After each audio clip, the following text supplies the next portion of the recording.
अगर देश को बेहतर बनाना हो तो उसे युवाओं पर ध्यान देना होगा, और अगर मजबूत बनाना हो तो सरकार को शिक्षा पर। वैसे तो सरकार शिक्षा को लेकर काफी सख्त है, लेकिन कुछ लोग हैं जो शायद इसमें जहर घोलने के लिए हमेशा प्लान तैयार करते रहते हैं। शिक्षा किसी भी बच्चे के जीवन का आधार है। स्कूलों में ही देश और बच्चों के भविष्य की नींव रखी जाती है, लेकिन तब क्या जब एक स्कूलों में ही बच्चों को कट्टरपंथी बनाया जा रहा हो, उसकी ट्रेनिंग दी जा रही हो। कर्नाटक के एक स्कूल ने सरकार से लाइसेंस लिया था कि वो सामान्य स्कूल चलाएगा, लेकिन जो कृत्य वहां से आया वो बहुत कुछ बयां कर रहा है।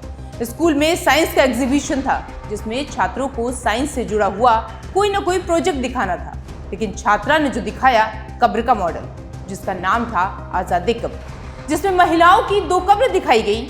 एक में लिखा था जहन्नती औरत और दूसरे में लिखा हुआ था जहन्नुमी औरत। कर्नाटक के स्कूल में कट्टरवाद का जहर, छात्रा ने बनाया कब्र का मॉडल, बुर्का मॉडल पर बमंडर, हिजाब से जन्नत बिना हिजाब जहन्नुम। दरअसल कर्नाटक के चामराजनगर जिले में एक निजी स्कूल की विज्ञान प्रदर्शनी में हिजाब और छोटे कपड़ों को लेकर विवादित स्पष्टीकरण दिया गया। प्रदर्शनी के दौरान एक 9 साल की छात्रा ने 2 गुड़ियों का जिक्र किया, जिसमें एक ने बुर्का पहना था जबकि दूसरे को छोटे कपड़ों में दिखाया गया। छोटे कपड़े पहनी गुड़िया को सांप और बिच्छू वाले ताबूत यानी कब्र में रखा गया, वहीं बुर्का पहनी गुड़िया को फूलों वाले कब्र में रखा गया। इस घटना का वीडियो सोशल मीडिया पर तेजी से वायरल हो रहा है।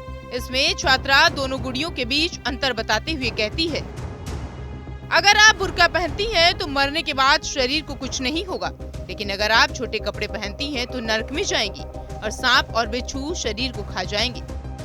वहीं इस वीडियो के वायरल होने के बाद स्कूल प्रबंधन पर सवाल उठने लगे, क्या इस तरह के कंटेंट का बच्चों पर क्या असर पड़ेगा।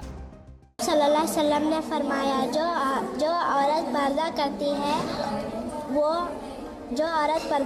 वो शहीद के खून से भी ज़्यादा अफजल है। इस्लाम ने पर्दे को हुक्म देकर क़ैद नहीं किया है। पर्दे में रहकर औरत कोई भी हलाल काम कर सकती है, पर्दा रुकावट नहीं है। पर्दे में रहकर आप एक मकाम बना सकते हैं। औरत के लिए बेहतरीन पर्दा ये है कि वो एक कोई गैर मर्द को ना देखे और वो गैर मर्द इसको ना देखे। बेपर्दे वाली औरत, आप सल्लल्लाहु अलैहि वसल्लम ने फरमाया, जो औरत बेपर्दा हो, घर में घूमती फिरती हो और उस घर का शौहर कुछ ना बोले, वो औरत की ही क्या, वो मर्द ही क्या। इस वीडियो के सामने आने के बाद से ही स्कूल प्रबंधन इस तरह की विकृत प्रवृत्ति दिखाने के लिए हमला किया जा रहा है। लोगों का मानना है कि धारणा बच्चों के लिए खतरनाक है, इससे उनकी पढ़ाई को नुकसान पहुंचेगा। बचपन से इस तरह की सोच बच्चों की दूरदृष्टि को कमजोर कर सकता है। वहीं समाज का एक वर्ग इसे सही मानता है। उनका मानना है कि इस्लाम महिलाओं को हिजाब पहनने की इजाजत देता है, इसे न पहनना अपराध की श्रेणी में आता है। इसके बाद बुर्का विवाद पर ऑल इंडिया मुस्लिम जमात के राष्ट्रीय अध्यक्ष मौलाना शहाबुद्दीन रिजवी ने भी प्रतिक्रिया का जिक्र किया। उन्होंने कहा, भारत में 2 तरह की विचारधारा वाले लोग हैं, एक सूफी विचारधारा और दूसरी कट्टरपंथी विचारधारा।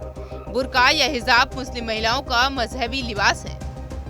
काफी समय पहले कर्नाटक से हिजाब का मुद्दा उठा था और एक बार फिर से बच्ची के बयान से कर्नाटक में विवाद खड़ा हो गया है। मौलाना शहाबुद्दीन रिजवी बरेलवी ने कहा, छोटे बच्चों को धर्म और दुनिया की कोई समझ नहीं होती, इसलिए ऐसे बयानों को ज्यादा गंभीरता से लेने की जरूरत नहीं है। मौलाना ने कहा कि इस्लाम ने अपने अनुयायियों को एक सीमा में रहने को कहा है। मुस्लिम महिलाएं हिजाब पहनती हैं, वो इस्लाम के बताए रास्ते पर चलती हैं, लेकिन धर्म ने उन महिलाओं को कोड़े मारने का आदेश नहीं दिया जो हिजाब नहीं पहनती। बच्चे जब साइंस का प्रोजेक्ट बनाते हैं तो अमूमन कुछ विज्ञान से जुड़ी हुई एक्टिविटी दिखाते हैं, जैसे आलू से लाइट जलाना, पानी में लोहा तैराना, लेकिन यहाँ जो दिखाया गया वो अपने आप में बहुत कुछ कह रहा है। इस बच्ची को शायद ऐसी ही शिक्षा मिली थी।